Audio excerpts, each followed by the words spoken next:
You know guys, I'm still trying to process that trade that happened. It's not every day that Anthony Davis gets traded, not every day that a Luka Doncic gets traded, let alone that they're both traded in the same exact trade. And yet, here we are. Anthony Davis will now be a Dallas Maverick, Luka Doncic will now be a Los Angeles Laker, and the entire NBA world is about to collapse because of it. And with that being said, how do we make sense of it and where do the Lakers go from here? Well, that's truly impossible to say after what they did last night. I mean, if you can make a trade for Luka Doncic and willing to trade Anthony Davis, then I guess we really can't rule out anything here. You know, the trades about Giannis Antetokounmpo being a Laker sounded pretty funny about 24 hours ago, but now there's really nothing that can be ruled out. I mean, the NBA 2K trade is now a reality. Apparently you can now turn off the trade sliders in real life and trade Anthony Davis for Luka Doncic, so I guess we can't rule out anything here. And with that in mind here, what will the Lakers do next?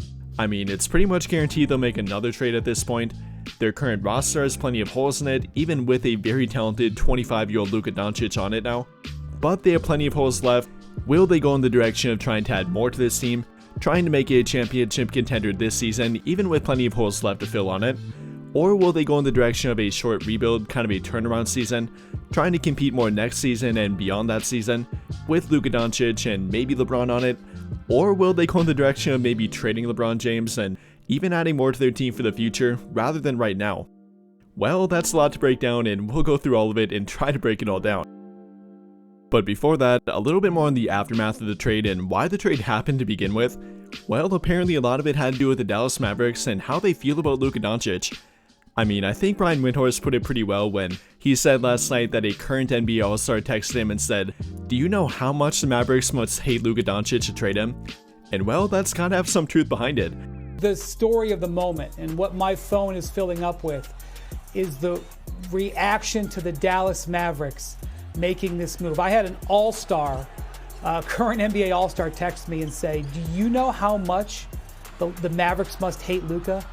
I mean, this is what they're talking about in the league. I've had, veteran coaches text me and say they can't believe they saw this. They just have never seen anything like this. And Luka is 25 years old, okay? He is under contract for several more years, and this summer he is already eligible for a Supermax. I find it completely unbelievable that he would not sign that contract. This was not done because the Mavericks didn't think Luka wanted to be there. Even if he didn't sign that contract, you would have a whole year to figure it out. This was done because the Mavericks didn't think that going forward with Luka was best for their franchise. I mean, if they're willing to trade a 25-year-old superstar, a generational player at that, there's gotta be more behind it. It can't simply be about health or conditioning and even though Anthony Davis has gotten past a lot of that, if you're trading Luka Doncic for a fairly injury-prone player in the past like Anthony Davis, it's not simply healthier. There's something more behind it. There's gotta be a rift between them, or one that was definitely forming between them. They had to have absolutely no hope about resigning him in a couple of years, and definitely thought about moving him rather than keeping him for quite some time now. And then on top of that, more from the Lakers side here and why they're willing to trade Anthony Davis. According to The Athletic and Sam Amick of The Athletic, they apparently had a problem with Anthony Davis's comments a couple of weeks ago. If you remember the interview he had with Shams Charania, Anthony Davis made it very clear that he wants to play with a center, and that he kind of demanded the Lakers to trade for a center to play with him. And that's not anything new for him. He's been doing that for about 3 to 4 years now, ever since the 2019-2020 NBA season. He's wanted to play with a center, he's wanted more center help, has been very against playing at center, and that definitely bothered them apparently. A team obviously never likes when a player makes public comments against them about what they maybe should or should not do with the direction of their franchise, or simply the trade they should maybe make, and that apparently is the case here with them. The comments that Anthony Davis made, quote unquote, caused serious frustration all the way up to the top of the Lakers franchise. So not only a guy like head coach JJ Redick, not only general manager Rob Pelinka, but all the way up to the very top of their franchise, meaning the owner Jeannie Buss, and everyone in between all of that too. And then later in that report, Amick then went on to say that while Davis had no shortage of fans within the Lakers' walls, there was also a sense that he wasn't 1A material, saying that league sources say that there are concerns about his durability and availability, and he believed that he could never truly be counted on to be that top option for their team in the future. Obviously a lot to take away from that. If they didn't believe that, they didn't believe he could lead their team post LeBron, then yeah, that would obviously be a pretty big part of why they would trade him. Anthony Davis now being 31, going on 32 in about a couple of weeks here, that's a big part of it. You know, even the mentality or what he can maybe do for their team in the future aside here, gotta factor in age and the overall ability to lengthen his prime. Even with him being healthy lately, having 2 really healthy seasons, playing about 76 games last season, a career high for him, playing 42 this season, and likely to play about 70 in total, maybe 65 to 70, but in general being very healthy and durable lately, you gotta think that the prior injury history with him might shorten his prime a little bit. So trading a 32-year-old for a 25-year-old does give your team a whole lot more longevity, ability to compete for longer, build your team around a guy for longer, and that would be a major pro with trading for Luka Doncic and trading Anthony Davis for him. But with that being said, after trading away Anthony Davis, the only real and reliable center on their team and the only starting level center on their team, that's obviously a pretty big need for their team now too. They didn't get back one in return for him. Maxi Kleber can kind of play center for them, but even with that, the guy's out for about a month at the bare minimum with a broken foot. Then they got former Laker Markieff Morris with him, and although he could play some small ball center back in the day, he's more of a veteran leader, kind of a locker room guy at this point, not a guy that you can truly rely on for minutes. Obviously Luka himself is a pretty big guard, but can't expect him to play center for their team. LeBron can play a little bit of center here and there, but simply put, what their team needs more than anything is without a center. I mean, even before making this trade, many people wanted them to trade for a center, and not only Anthony Davis, but a majority of the franchise had that too. Whether it be a guy like Walker Kessler, Jakob Poeltl, Nikola Vucevic, Nic Claxton, or even a smaller center, a smaller trade target center like Day'Ron Sharpe, that was their number one priority according to many fans. And well, that need just became a whole lot bigger. The only center on the team that's healthy and available is currently Jackson Hayes, apart from their two-way contract guys like Christian Koloko and Trey Jemison, who really can't fill a big role for their team. Jackson Hayes is currently their only center on the team. And that's obviously not a good thing. The guy can be relied on a little bit, I mean about 15 to 20 minutes per game at the most, but you don't want him to be your long-term starting center. That's not championship material. You're not going to win a championship with him at center in their starting lineup, not with him playing a big role for your team, and what they need now is without a doubt an upgrade at center. Luckily for them though, they somehow do have a tradable first-round draft pick left. I know that's hard to believe when trading for Luka Doncic, but when you're trading Anthony Davis for him, I guess that's a pro that comes with it. They have one tradable first-round draft pick left. They did trade their remaining second-round draft picks, so can't have any of those to work with, but they do have one tradable first-round draft pick, a few first-round draft pick swaps if they want to do that, so they theoretically could upgrade their team yet and go after a big-name center, or simply a guy that would take a lot to acquire. Which might be a guy like Walker Kessler. We've definitely heard plenty about it and what the Jazz want for him.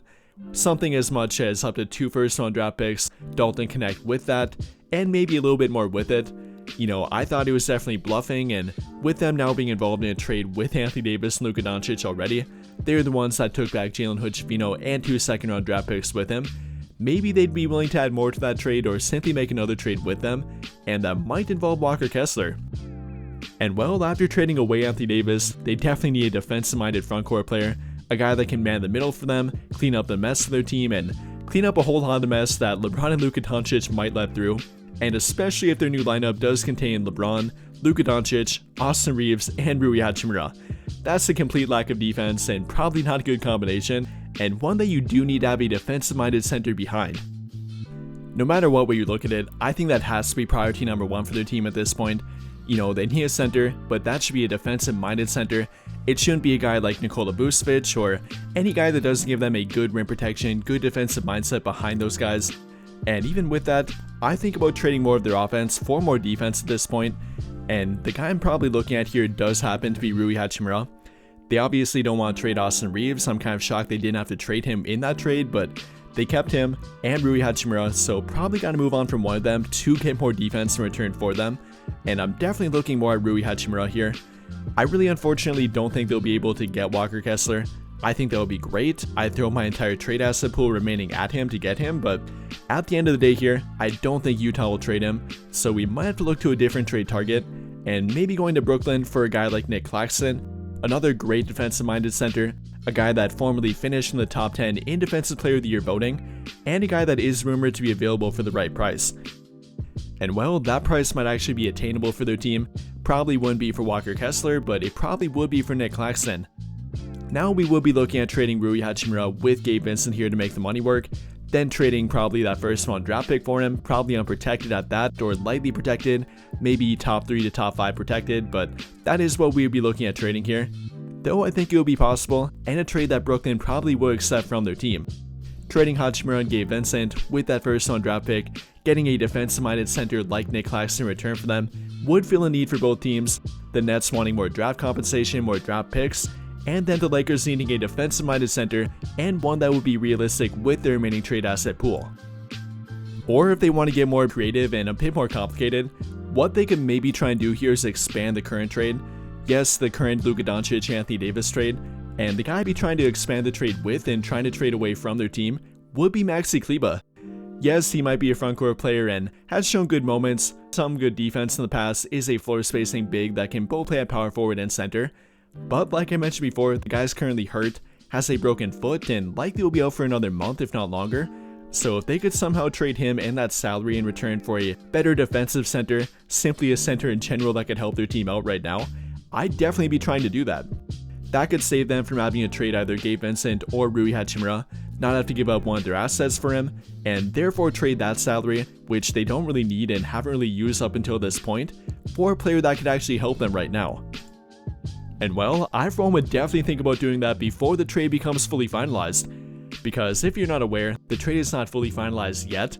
That will take a few days, and until every player in the trade passes their physical, until every team accepts that they have passed their physical, or take that player back despite maybe failing the physical or something showing up wrong with it, the trade is not fully finalized yet.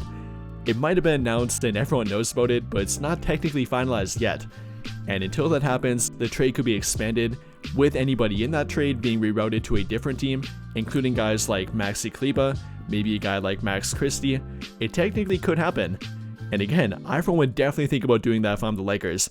I would much rather trade Maxi Kleber and that $11 million salary, rather than having to trade Rui Hachimura and or Gabe Vincent. Overall though, there are endless amount of things to do and think about after this trade, whether you're talking about what the Lakers should do and the trade they maybe should make after this trade, or simply processing the trade and trying to make the trade work and the team work after this trade. There's a lot to take in here. So little by little, we'll try and figure it out. We'll talk more about this trade, what the Lakers should do or maybe should not do post this trade. Will they involve a trade for a center? Will they involve a trade for LeBron, who again does have a no trade clause, but I guess anything's on the table here at this point. With that being said though, what do you guys think? How do you feel about the Lakers' current team post Anthony Davis trade and post Luka Doncic trade? And what do you think they should do next for their team? Let me know your thoughts in the comments down below. But I think that'll pretty much do it for this one, and if you enjoyed the video, then I'll greatly appreciate it if you dropped a like, subscribe to the channel if you have not already, and hit that notification bell to never miss out when I upload a video. But as always, thank you for watching and have a great day or night.